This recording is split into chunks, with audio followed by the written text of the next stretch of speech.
आज हम बात करेंगे उत्तर प्रदेश का सामान्य परिचय से संबंधित कुछ इम्पोर्टेंट एमसीक्यू।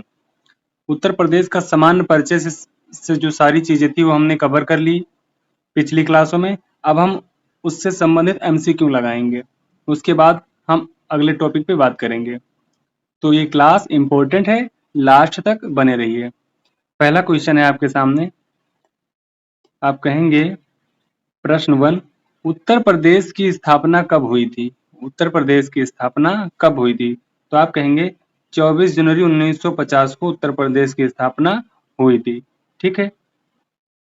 उत्तर प्रदेश की सीमा किस देश से लगती है? तो आप कहेंगे जो उत्तर प्रदेश की सीमा है वो नेपाल देश से लगती है। ठीक है, किससे लगती है? नेपाल से लगती है। इस चीज को याद रखना।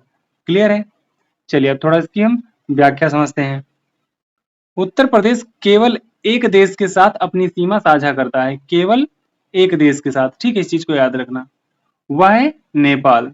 ठीक है, उत्तर प्रदेश एकमात्र ऐसा राज्य है जो एक राज्य से सीमा साझा करता है, वो क्या है? तो आप कहेंगे नेपाल है। क्लियर? नेपाल से लगने वाले जिलों के उत्तर प्रदेश के निम्नलिखित जिलों की सीमा नेपाल से लगती है। यानी कहने का मतलब है कि उत्तर प्रदेश के निम्नलिखित जिला हैं जो नेपाल की सीमा से लगे हुए हैं। ठीक है, तो आप कहेंगे श्रावस्ती है, ये जो है नेपाल की सीमा से लगा है। बलरामपुर है, महाराजगंज है, पीलीभीत है, लखीमपुर खीरी है, बहराइच है, सिद्धार्थनगर है। ठीक है, कुल मिलाकर के 7 जिले नेपाल से सटे हुए हैं। ठीक है, कितने जिले? आप कहेंगे 7 जिले नेपाल से सटे हुए हैं। राज्य की कुल सीमाएं जो है 9 राज्यों और एक देश नेपाल से सटा है। ठीक है, ये चीज आप समझ गए। चलिए अब बात करते हैं क्वेश्चन नंबर तीसरे की। उत्तर प्रदेश का प्राचीन नाम क्या था? तो आप कहेंगे उत्तर प्रदेश का जो प्राचीन नाम था वो संयुक्त प्रांत था। ठीक है, क्या था? संयुक्त प्रांत था। ब्रिटिश शासनकाल में उत्तर प्रदेश को कहा जाता था, आप कहेंगे United provinces of Agra and Awadh, यानी अवध और आगरा संयुक्त प्रांत के नाम से जाना जाता था। फिर 1937 में इसका नाम छोटा कर दिया गया। इसका नाम छोटा करके क्या रखा गया? तो आप कहेंगे संयुक्त प्रांत रखा गया। ठीक है, संयुक्त प्रांत।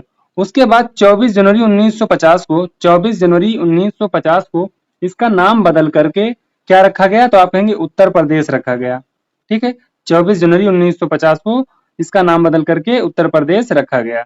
इस चीज को याद रखना। ब्रिटिश कालीन जो नाम था उत्तर प्रदेश का, तो आप कहेंगे संयुक्त प्रांत था।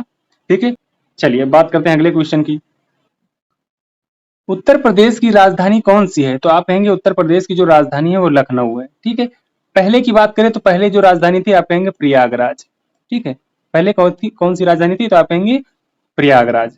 ठीक है, उत्तर प्रदेश की राजधानी लखनऊ। अब लखनऊ नाम आया है, ठीक है, जो उत्तर प्रदेश की राजधानी है, इसके बारे में कुछ जानते हैं। इसकी स्थापना जो हुई है नवाबों के शासनकाल में हुई है। ठीक है, 18वीं सदी में। क्लियर ये चीज? क्षेत्रीय पहचान की बात करें तो लखनऊ जो है अवध क्षेत्र का हिस्सा रहा है।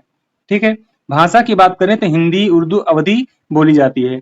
लखनऊ के उपनाम की बात करें तो आप कहेंगे उपनाम जो है नवाबों का शहर कहा जाता है, तहजीब का भी शहर कहा जाता है। क्लियर ये चीज? अब लखनऊ जो है इसका प्रशासनिक महत्व समझते हैं। देखो, मुख्यमंत्री कार्यालय, विधानसभा, राज्य सचिवालय और राजभवन लखनऊ में ही स्थित है। यह उत्तर प्रदेश की राजनीतिक, प्रशासनिक और सांस्कृतिक राजधानी है। क्लियर ये चीज? समझ गए होंगे आप। चलिए अब आगे देखते हैं। ऐतिहासिक और सांस्कृतिक विशेषताएं समझते हैं। लखनऊ अवध के नवाबों की राजधानी रहा है। ठीक है, मशहूर है अपनी तहजीब, नजाकत और अदब के लिए। इतना याद रखना आप। अब प्रसिद्ध स्मारक की बात कर ले लखनऊ के, तो आप कहेंगे बड़ा इमामबाड़ा, रूसी दरवाजा है, हजरतगंज मार्केट है, अंबेडकर पार्क है। ठीक है, ये सारी चीजें कहाँ पे हैं? तो आप कहेंगे लखनऊ में है। ठीक है, अब बात कर लेते हैं परिवहन और विकास की। ठीक है, परिवहन और विकास की। तो लखनऊ में मेट्रो सेवा चालू है। क्या चालू है? आप कहेंगे मेट्रो सेवा चालू है। यह एक अंतरराष्ट्रीय हवाई अड्डा भी है। ठीक है, यहाँ लखनऊ में क्या है? एक हवाई अड्डा भी है। ठीक है, हवाई अड्डा भी है जो कि अंतरराष्ट्रीय हवाई अड्डा है। अमौसी एयरपोर्ट भी यहीं पे है। ठीक है, चौधरी चरण सिंह एयरपोर्ट जिसे कहते हैं। ठीक है, देश के टॉप स्मार्ट शहरों में शामिल किया गया है किसको? लखनऊ को। क्लियर है? इतनी चीजें समझ गए होंगे आप। चलिए अब अगला क्वेश्चन देखते हैं। ये सारी चीजें नोट कर लेना।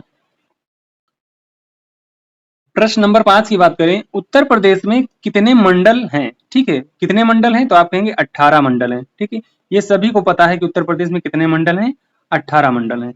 और मंडल कैसे बनता है? तो आप कहेंगे 3 से 7, यानी 3 से लेकर के 7 जिलों को मिलाकर के मंडल बनता है। ठीक है, मंडल यानी कई जिलों को मिलाकर मंडल बनता है, इतना याद रखना। कई जिलों को मिलाकर के, कई जिलों के मिलने से, कई जिलों के मिलने पर, के मिलने से मंडल बनता है। ठीक है, इस चीज को याद रखना, मंडल बनता है।